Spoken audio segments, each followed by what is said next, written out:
Hello, this is Eric Persona with Elite Legal Marketing. Today, my guest is Adam Ouellette, who is an ex-lawyer who is teaching other law firms how to be more efficient, get some more of their time back, and be more profitable. Adam, Thanks, Eric. I welcome to the appreciate you having me podcast. here. I'm really excited to share my path because ultimately I've been working with lawyers for the past 10 years and I've been licensed for about 27 years and working with lots of lawyers, probably 500 lawyers over the past 10 years. A lot of them were miserable. And I understand that because I was a miserable lawyer for some of my career. But I'm happy to be here and excited to share some of the stuff that I've learned over the past 27 years with the folks that are listening and watching. Yeah, I think the best way to set up what you have to offer is really take people through your path. You know, the story that you have that happened to you is pretty dramatic in the way that you came out of that on top, where it was really your forcing function to make some changes. I think anybody listening to this that has a Yeah, law firm because there can was some real benefit shit that from. went down back in 2005 and 2007 with my law practice. So let me jump in and just give a little bit of background on myself. I practiced in Fort Lauderdale. We did the majority of real estate law. We did business law. I did some litigation. Litigation was difficult because we were a smaller firm. And because we were doing so much real estate, we would do real estate adjacent litigation. But in the end, a lot of what we did was transactional. I was a decent litigator. Look, I'm 6'9". When I walk into the courtroom, the judges, before they had ever met me, be like, holy shit, who the hell's this guy? It's like some linebacker walking into my courtroom. But I struggled a lot because ultimately I went to work for this guy who was a bit older. Now he's a little bit older than me at this point. He was about 55. I'm 53. And I had brought business from day one. And so he made me a partner after 6 months. And so here I am, this young kid practicing law and had a responsibility for half the office, for the expenses and everything, right? We had a bunch of people working for us and we grew our law firm pretty quickly because the real estate market expanded quickly. I started in 98 and the boom came in 2000, 2001. And then the shit hit the fan, as I'm going to tell you guys a little bit more about here soon. But I did a lot of different kinds of practice. And one of the reasons I went to work for that guy was because I wanted to learn as much as I could about all these areas of the law so that I could figure out, well, which one do I really resonate with? And so I've been kind of obsessed with understanding how business works. I got a business degree, which didn't teach me much.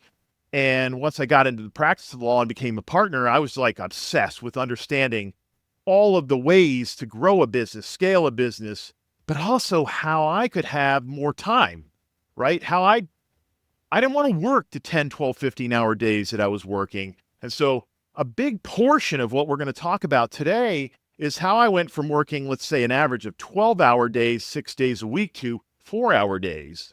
I'm going to tell you the exact steps that I took. And this is the stuff I teach in my group coaching and my consulting is I teach people how to do what I did so that you could work less and have an actual life. Yeah, I mean, isn't that what most people have a life? Yeah, and I tell people this all the time is and I wouldn't say lawyers love hearing it, but lawyers have the luxury of being inefficient. You know, it's a business where Yeah. you don't have inventory on the shelves. You know, your overhead is somewhat low compared to other businesses, so you can afford to be inefficient. And what I've heard from lawyers is there's no business class in law school. No one at Harvard Law is showing you Yeah. how to run an effective practice. So someone with your experience who really built these systems from the ground up, found some good tools to be more Yeah, efficient, and I can be always like to helpful. say lawyers are really good tacticians, right? Most lawyers, the majority of them, I've met a few that aren't, but most lawyers are very good or great at practicing law. It's the business aspects that we're never taught. We're not. I mean, look, my major was business management. It didn't teach me squat about real life. And then law school, they don't teach you anything about real life at all in terms of how to run a law firm, how to run a business, no less.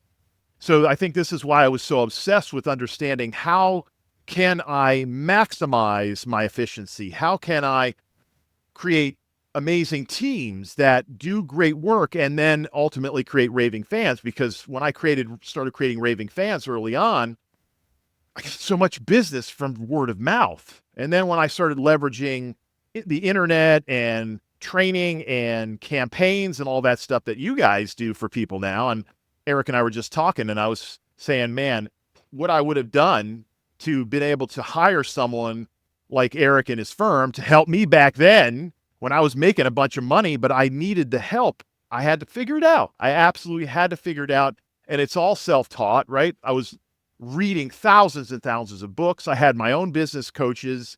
I was on webinars all the time. And then when online courses started coming out, I was trying to figure out all these things. And so a lot of stuff we're going to talk about today were like a labor of love. I've done the heavy lifting, right? That's why when I moved to North Carolina from Florida, I didn't want to take the bar again. I mean, look, I was 46 years old, and I did not want to continue practicing law because I didn't want to have to rebuild. People say, why'd you leave Fort Lauderdale when you were only working 4-hour days? It's because I had satiated everything I wanted out of the law.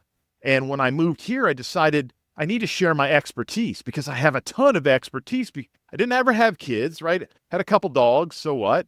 And in the end, I was able to learn and grow. And my wife was my law partner for the entirety of the time that we practiced. Well, not the entire time I practiced in Fort Lauderdale, but from the time that we met, she became a partner in the company. And, it was about 15 years at that point. But I was able to pass a lot off to her and then delegate and all that. So my knowledge of business grew every year because I was putting into place the things I was learning. And so let me start to share my story because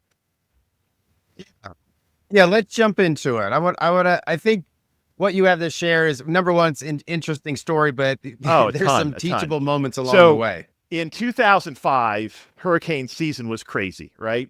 We had 2 hurricanes in the hurricane season. And as we were exiting hurricane season, we got another hurricane come through. And ultimately, we had an office in downtown Fort Lauderdale, and I gave Eric the pictures. Our office in downtown Fort Lauderdale, we had taken from, a couple offices to expanding. We were talking about merging the firm with some people that I knew well, the attorneys. And so we all moved in this office space, beautiful building, one of the biggest buildings tallest buildings in downtown Fort Lauderdale. Tower Club is there, which is a private club. I was getting tons of business. Things were rolling, right? Here comes this hurricane in October. Rarely get hurricanes in October, but in Florida, we're used to them. But in the end, I grew up, 7 years old. I had plenty of hurricanes come through, and, they did a lot of damage back before when I was in college. But I never really had any hurricane damage per se. So here comes this Hurricane Wilma in 2005, and it literally takes the wall off the building that we had our law office in. So when we we didn't have electricity, but we had internet come in through the phone, and I was able to log in and look at the sunsentinel.com and the picture of the close-up on the office building. I looked at that picture and I said, holy shit, that's our building, Candace. And she was like, oh no. So we drove down there a couple days later because they had to get trees cleared. I mean, it was about 100-mile-an-hour winds, but we were getting gusts of 130, and our house was fine. But when I saw that picture, I said, I think that's One Financial Plaza. So we drove up to the building, and I looked up. We were on the 19th floor, and I looked at my wife, and I said, that's our office. That's your credenza sitting there. I could see it. And I could see the office next to it, which was actually a conference room. And the office over was my law partner's office, the other law partner's office. And I was like, what the hell? I mean, we were killing it. We were absolutely killing it. I was starting to implement some of the things that we're going to talk about today. And so it broke us down to the point where we had no office to work at. Now, we had an office out west, but that was fully functional, and it was a title company that we all owned. And so the landlord tried to keep us in there, right? We finally got into the building because they had to make sure it was structurally sound. So this is a crazy piece of the story. We got into this building, and the electricity wasn't on. So they were on emergency generators. We get to go up the one elevator that they were allowing us to go up to get our stuff, right?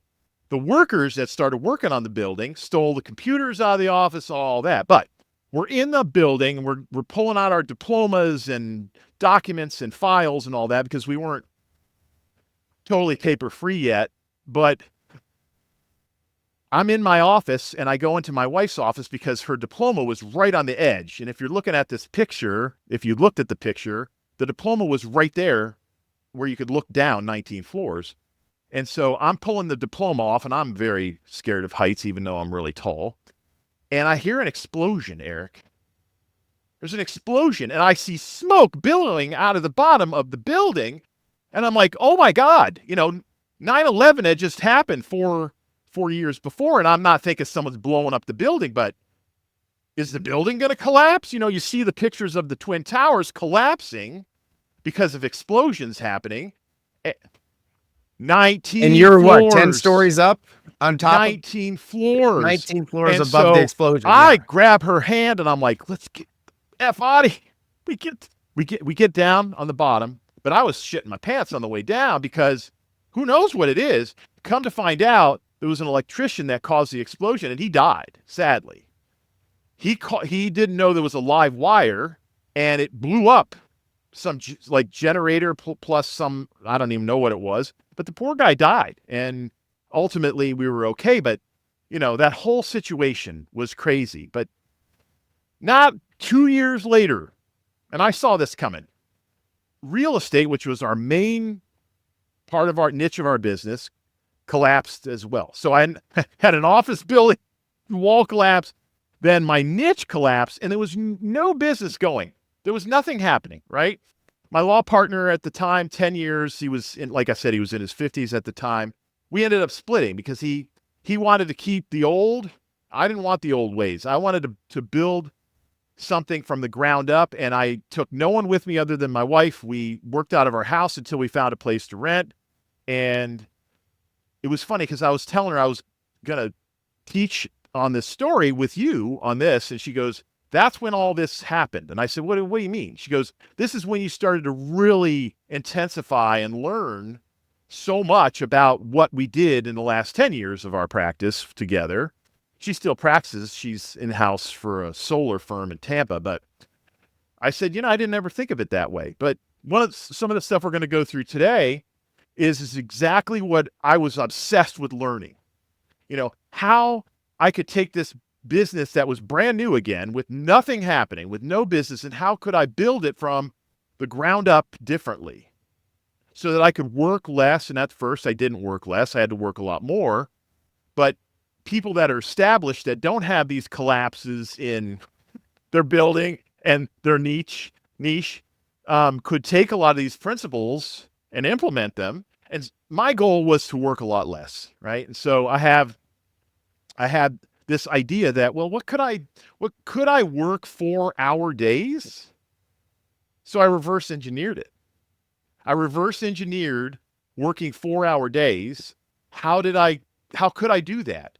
People that I was talking to, friends that were, this guy that was impacted in that same office space. We didn't end up joining firms because of all that mess. But I was like, I want to reverse engineer this because I don't think it's possible. He was a little bit younger than me. And I said, well, I'm going to see if I can make this work. And so some of the stuff we're going to talk about today is how I was able to create a new way of running a law firm where I leveraged staff, I leveraged CRMs, I leveraged, this idea of attracting ideal prospects and ideal clients, because that was one of my pain points, right? The clients were really shitty. The people that were referring us business were really not nice. They were assholes, right? I didn't have enough time to live a life, right? I was working all the time. I was stressed to beat the band. I was screwing my nervous system up something royal. And ultimately that led to nervous system dysregulation, which I thought was causing all kinds of issues. I thought my heart was a problem. It was in arrhythmia, and I was having kind of panic attacks because there was so much stress as a lawyer.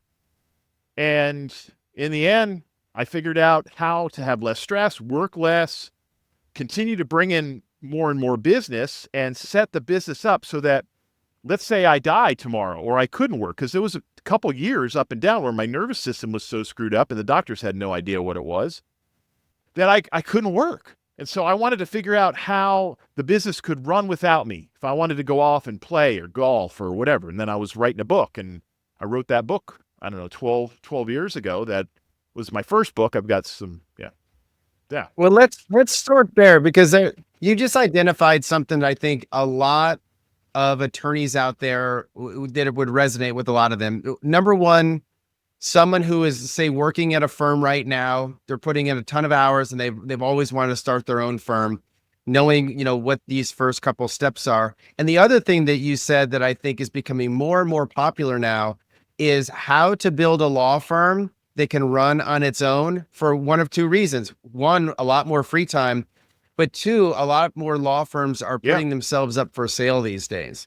And something as simple as not naming the law firm after the partners gives it a lot more ability to be sold to somebody else.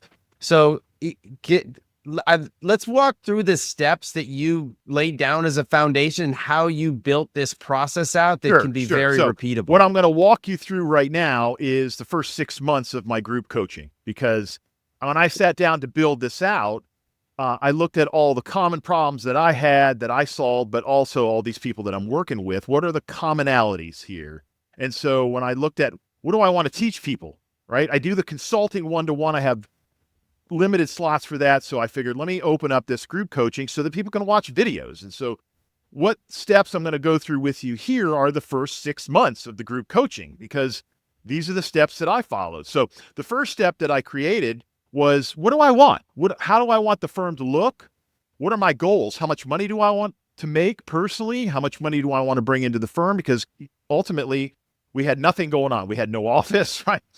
I was in this third bedroom of my home office that I use. My wife's in there with me too. I'm like, this isn't going to work for very long, because I was working at home since, way back when, and she liked going to the office. But I figured out, how much do I want to make so that I get a great salary and take home a bunch of money. She does. We get a new office.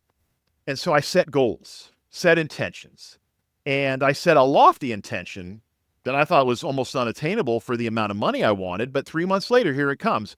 And part of the challenge that most people have is law firm owners and lawyers will get to a plateau in their income, and they don't understand how to break that plateau. And part of the challenge that most of them have is that their beliefs are not aligned with what they want. And so I started looking at, well, there's not a lot of business going on in real estate. There's not a lot of closings. Everybody, the market tanked. Values dropped crazy because they went up way too high. I could see it coming. I mean, I'm doing these closings and we're making tons of money every month. We're growing. We had 3 offices at one point, and I'm looking at these closing documents, and here are these people that are making like $80,000 and they're buying an $800,000 house. And I said, shit's going to hit the fan, right? So I had to figure out, well, how do I pivot? I had to pivot, right? So I pivoted, but one of the things I started doing is, what do I believe about making money and running a business?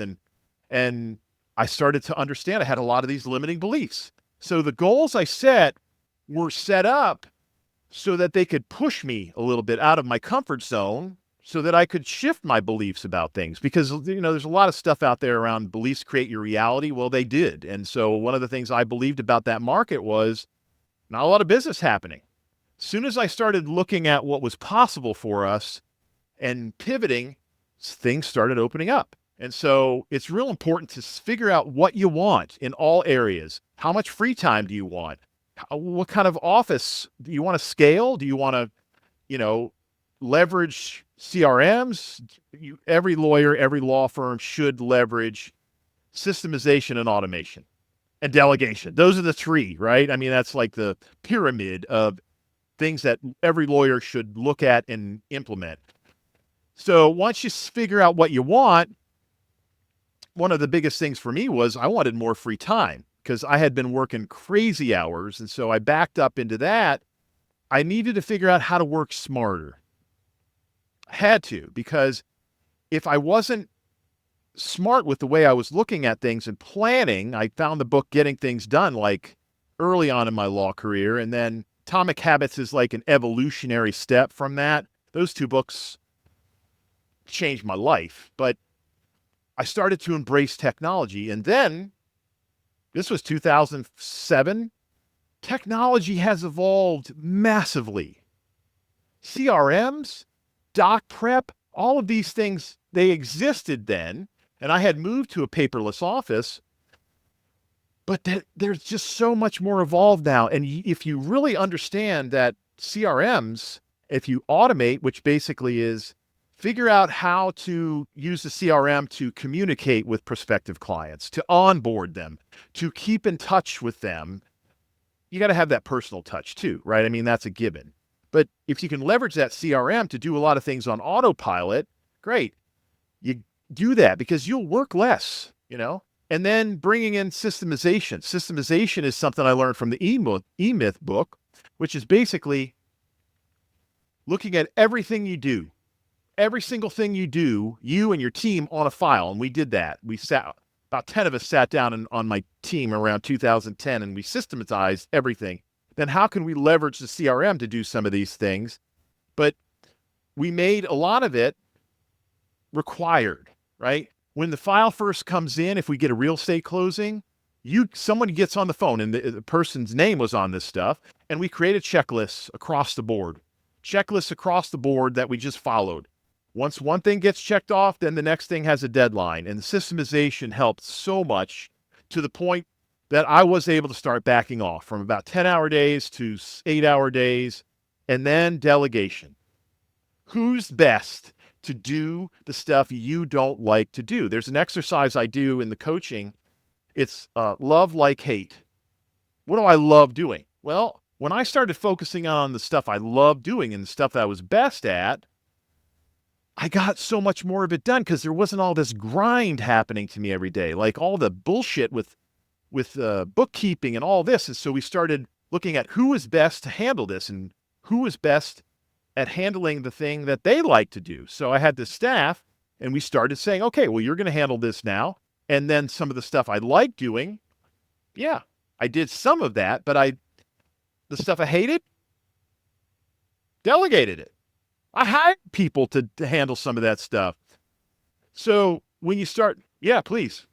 Well, this is a good point. I have a quick question because one of the things that's an almost universal hate is change.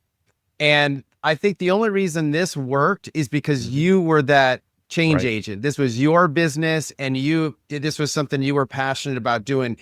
So for the attorney that's listening to this, can you tell them what they're in for? Because my guess is there is a lot of pain up front, but there is a lot of reward on the back end. So the whole firm has to buy in, it's got to come from the top down, because if everybody's not on the same, sheet of music, it's not going to work.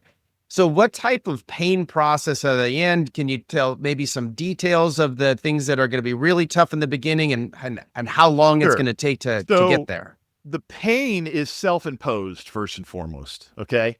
I have a course for lawyers called Stress Less Plus. And what I teach in there and what I learned, about about 2010 was we do it to ourselves. So if you start looking at things differently, the pain disappears. It's very simple, the process. I call it transmuting your emotional states that you don't like, transmuting fear, because there's two emotions in life, love and fear. That's it. Everything else is a subsection. There's a few that ride the line. People have argued with me over the years, but come on, let's just break it down to the ridiculousness. Lawyers don't like change because they're fearful of the uncertainty of it, right? And lawyers are pessimists. I mean, we're pessimistic assholes a lot of the time. That's why people don't like lawyers, because we're pessimists and then we're perfectionists. And so the pessimists in us, that's not going to work. It will work. And in the end, if you start looking at it this way, ready, Eric? If you look at it like, this is going to save me 10 hours a week if I implement the systemization and automation. This is what it did for me. 10 hours a week it saved me. And then when I factored in the delegation part, where I started delegating stuff to people that could do it better, that love, like, hate process, that saved me another 5 hours a week or more.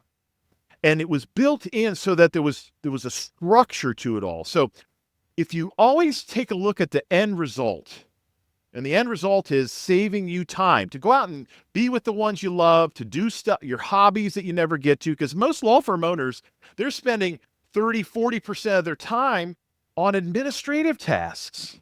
Why? Why are you doing administrative tasks? Unless you're a solo and you have no help, it's okay. But if you have staff, leverage them. Figure out who's the best to do that. So the pain goes away really quickly when you can understand doing this will give me back my life. And I actually made more money when I stopped working as much, because when I was focused in on what I was really good at and I loved, that was rainmaking. That was doing videos and training people to send me business. Like our number one referral partner was real estate agents, right? They're real estate agents. And so I started doing live training for them, webinars back when GoToWebinar just came out, and nobody knows what the hell GoToWebinar is anymore because Zoom, right? And then I started recording videos, and I was using Constant Contact back then. It was brand new, and I was doing a campaign. I was doing a campaign where realtors that wanted to learn more about the contract that we used back then could come in and learn 6 videos. It was probably a 2-week process. And that took me to, I'd meet a realtor out there networking, because I was networking 4 or 5 days a week. And that's what I was really good at. I was really good at glad handing and gaining rapport and all that stuff. And I would have to go out and talk with them, take them to coffee, maybe play golf with them if they're a heavy hitter. It would take me a good 6 months to a year to get to the point where they'd send me business. In this instance, I was able to leverage what I knew to give them, like this recording is your ability to train lawyers that you work with, right? I mean, I was doing that, right? I was doing that with my own expertise. And I'm sure that you help people, law firms, do the same thing, right? Take their expertise and help them to create these referral partners. And so when I understood that the pain was very short-lived, because if you just jump in and you follow the steps that I followed back then, which I have the same checklist that we used back then, and step by step by step, it's baby steps. It's just some small amount every week. And after a couple months, it's done. And if that saves somebody 10 hours or more a week, and they could end up working 4 or 5 hour days like I did. Now, look, there's that book, The 4-Hour Work Week. Ain't going to cut it for lawyers or law firm owners. It's not going to cut it. But 4 hours a day is doable. It's totally doable because I did it and I know how to do it. So, yes, does that answer the question? Long-winded. Yeah, and the follow-up question I would have would be, so I think what you're saying right now is going to resonate and be a really big motivator for a lot of lawyers out there, because and lawyers are typically, especially when they start out, way overworked. And I'm sure a lot of them really identify with a lot of the stress and anxiety that you had.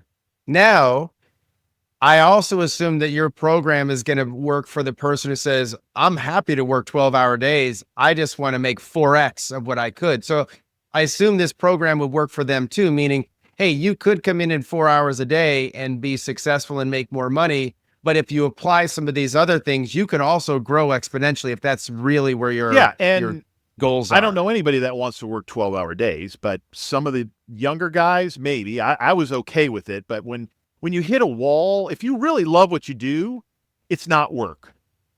There's not a lot of lawyers that love what they do. There isn't. But the fact is, scaling a law firm, which we did, we went from one small office in a house on the guy had this house that was transitioned to an office when I first started working for him, to the downtown office, which was amazing and beautiful, and 3 other offices all over our county. Right? They were title companies and law firms. We had lawyers in each office and all that. But scaling is doable. You have to look at how to set it up. And so when I talk about systemization and automation, the E-Myth, there's an E-Myth book for lawyers, right? I read the E-Myth first, and then the lawyer one came out.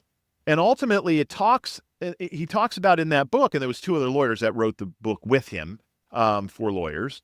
It talks about scaling the business, and he models the scaling piece after McDonald's. The fries go in for 4 minutes. There's this much amount of salt on them, right? The hamburgers have perfect amount of ketchup.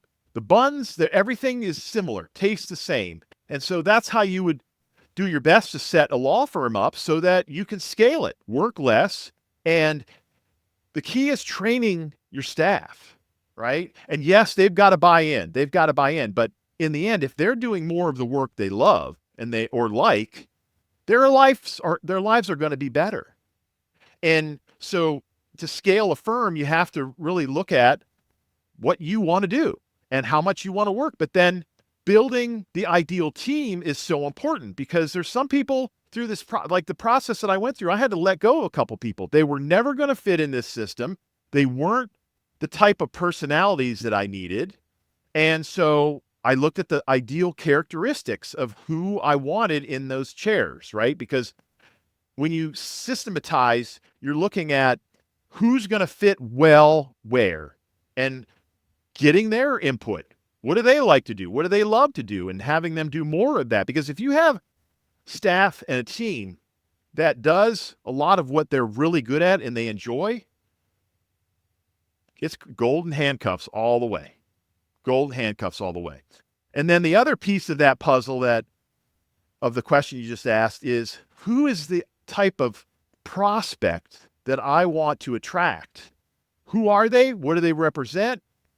What are their attention spans? Are they going to pay on time? If unless it's a contingency fee, but looking at the characteristics of that ideal prospect that you want to flip into an ideal client. So I created this entire course because it was my pathway to understanding how this works. It's called the Ideal Client Attraction Formula. I figured out this formula.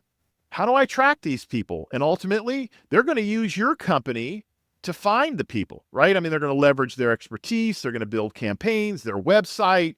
How do they get in front of these ideal folks? So they find them, and you pull them in, and you get them really interested in what you're doing and build the trust. That's the key, right? Is building that trust in you and your firm so that they will pull the trigger, hire you, and move on down the line. So these are all like segmented things of the process, which if you put in place, it will work, and it works beautifully.